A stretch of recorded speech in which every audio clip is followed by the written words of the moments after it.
vyhodil do středního pásma, jenomže tady je šikovný Eberle, hol. Konec Hejda, Simon. Zaťovič. Skvělá střelba! Tak se nakonec povedlo tohle střídání čtvrté české formace a Koukal. Bohužel ale neuznaný gól, protože rozhodčí naznačuje, že Koukal byl v brankovišti. Na to jsem opravdu hodně zvědavý, protože Petr Koukal ano, mířil do toho správného prostoru, kde cloní, kde se tečuje.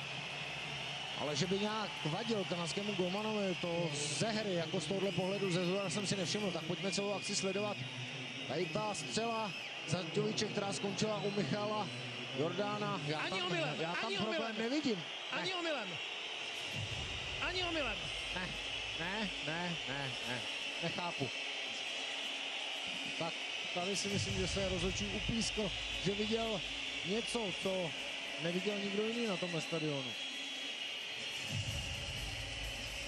Teď rozhodčí ukradli českému týmu kontaktní branku.